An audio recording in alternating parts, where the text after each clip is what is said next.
때는 조선시대 초기 연산군 때의 일이다. 채생이라는 한 선비가 한양의 훈련원 근처에 살고 있었다. 해가 저문 어느 날 채생은 거리에 나왔다.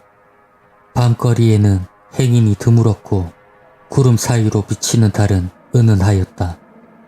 간간히 보이는 사람은 희미하고 얼굴을 분간하기가 어려웠다. 채생은 그것대로 훔치가 있어 거리를 걸었다. 달빛이 흐린 것도 아치가 있구나. 채생은 정처 없이 걸음을 옮기다 누군가를 보고 눈을 크게 떴다. 어두운 밤 혼자 가만히 서 있는 여인이 눈에 띄었기 때문이었다. 이런 야밤의 여인이라니. 마치 무엇인가에 홀린 듯한 채생은 한 발 한 발 여인 앞으로 다가갔다. 달빛에 비친 그 여인은 마치 하늘에서 내려온 선녀 같았고 그 아름다움은 이루 형용할 수 없었다. 채생은 자기도 모르게 침을 삼켰고 행인이 별로 없는 거리에서 이런 절색을 만나 엉뚱한 충동을 느꼈다. 여인의 곁으로 간 채생은 헛기침을 하며 그 여인의 곁으로 다가갔다. 낯선 남자가 가까이 다가왔지만 여인은 놀라는 기색 없이 채생을 빤히 쳐다볼 뿐이었다. 채생은 더 이상 참지 못하고 그 여인에게 말을 걸었다. 이렇게 좋은 달밤에 우연히 나왔다가 뜻하지 않게 선녀 같은 분을 만나게 되었습니다. 끓어오르는 정을 억제할 수가 없어 광태를 보임을 부디 용서하십시오. 그러고 채생은 여인에게 더 가까이 다가가 덥석 손을 잡았다. 여인은 여전히 놀라지 않았고 하얀 얼굴에 붉은 홍조를 띠며 채생에게 말하였다. 어디에 누구시옵니까? 나지막하게 묻는 여인의 목소리는 아름다운 얼굴만큼이나 맑고 아름다웠고 목소리마저 채생의 정신을 혼미하게 하였다. 저는 훈련원 근처에 사는 채라는 사람이요. 채생의 말을 듣고 여인은 입을 열었다. 이렇게까지 정중한 정을 보여주시니 감사할 뿐입니다. 이 보잘것없는 저에게 뜻이 있다면 능히 같이 가실 수 있겠습니까? 여인의 말에 채생은 기뻐하며 말했다. 감히 청하지는 못하고 바라고 있던 바입니다. 낭자께서 먼저 말을 꺼내주시니 어찌 마다할 수 있겠습니까? 여인은 채생의 말에 희미한 미소를 보이며 발걸음을 옮겼다. 채생은 기쁜 마음을 추스리고 그 여인의 뒤를 따라갔다. 얼마 가지 않아 한 개울이 나왔고 그 개울을 건너니 처음 보는 하얀 담장의 큰 집이 보였다. 의리한 대문과 높이 치솟은 처마가 위압적이었다. 채생은 여인의 아름다움도 놀랐거니와 이러한 집에 살고 있다는 것에 또 한 번 놀라였다. 순간 채생은 의아한 생각이 들었다. 이렇게 큰 집이 가까운 곳에 있었다니. 여인은 대문을 열고 안으로 들어서며 멍하니 서 있는 채생에게 말했다. 여기서 잠시만 기다려 주시겠습니까? 채생이 고개를 끄덕여 보이자 그 여인은 대문을 닫고 안으로 들어가였다.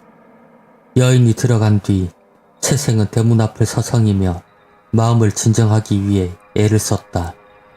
하지만 한참을 기다려도 대문은 열리지 않았고 귀를 기울여도 인기척조차 없었다. 허허, 여기까지 무사히 오기 위한 수단이었단 말인가? 이런 의심이 든 채생은 화가 나 발길을 돌렸다. 그 순간 대문이 열리더니 요정이 얼굴을 보이며 말했다. 나리, 아씨께서 기다리고 계십니다. 안으로 들어오십시오. 채생은 요정이 열어준 대문 안으로 들어갔다. 밖에서 보던 것과 다름없이 집안도 웅장하였고 마치 천상에 온 듯한 기분이 들었다. 여종은 채생을 집안 깊숙한 곳에 있는 방으로 안내하였다. 그 방 앞에선 아까의 여인이 기다리고 있었다. 송구하옵니다. 밖에 너무 오래 서 계시게 했습니다. 안으로 드시지요. 방 안으로 들어간 채생은 주변을 살피며 자리에 앉았다. 병풍은 진기하고 눈이 부셨으며 방석과 화롯불은 영롱하여 채생은 꿈을 꾸는 듯한 기분이 들었다.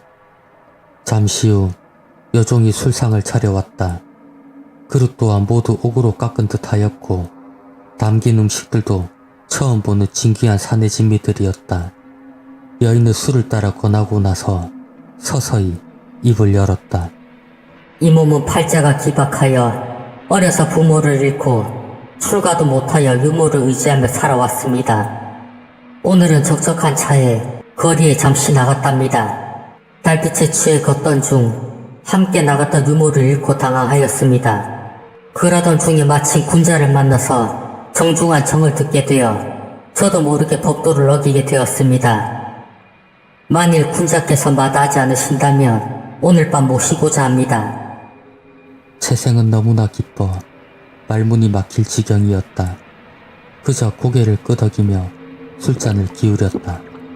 채생은 꿈인지 생신지 분간도 되지 않는 그 속에서 술에 취해갔다. 밤이 더 깊어지자 여종이 들어와 채생의 두루마기와 갓을 벽에 걸었고 비단 금침을 깔고 촉대를 들고 나갔다. 그러자 여인이 채생에게 가까이 다가오며 말하였다. 나으리, 천하의 절색을 맞이하는 첫날 밤이었다. 채생은 길게 숨을 몰아쉬고 가느다란 여인의 허리를 휘어 감았다. 그리고 여인을 품에 안고 누웠다. 채생은 하늘에 오를 것 같은 기분이 들었고 여인에게 깊게 빠져들었다. 둘은 새벽이 다 되어 가도록 연연한 정을 나누었다. 즐거움이 다하기도 전에 순간 산이 무너지는 듯한 큰 소리가 들려왔다. 갑자기 들려오는 요란한 소리에 머리가 울렸고 눈을 뜨고 주변을 둘러본 채생은 너무나 기괴한 일에 정신이 들었다. 채생은 돌다리 밑에 개천에서 큰 돌을 베개 삼아 누워 있었고 다 썩어 흐느적거리는 거적을 뒤집어 쓰고 있었다. 개천은 썩어서 고약한 냄새가 코를 찌르고 몸의 반은 시궁창물에 젖어 있었다. 두루마기와 갓은 돌다리의 기둥 틈에 걸려 있었고 벌써 아침에는 뜨기 시작한 뒤였다. 아침이 되어 장작을 실은 말수레가 돌다리 위를 지나고 있었다. 돌다리 위를 말수레가 지나느라 덜커덩거리는 소리가 요란하였고 그 소리에 놀라 정신이 들어 눈을 뜬 것이었다. 채생은 기겁하며 일어섰다. 아니 이게 무슨 일인가? 내 귀신에 홀렸단 말인가? 채생은 허둥지둥 옷을 챙기며 미친 사람같이 뛰어 달아났다. 그 후 여러 날이 지나 뒤에야 겨우 정신이 든 채생은 또 그런 홀림을 받을까 겁이 났고 의원을 찾아가 침을 맞기도 하고 무당을 불러 구슬하기도 하였다. 그러나 그 여인은 다시는 채생 앞에 나타나지 않았다고 한다. 채생이 홀려서 누워있던 돌다리 밑은 지금은 복개된 개천이었고 그 다리의 이름은 태평교라고 한다.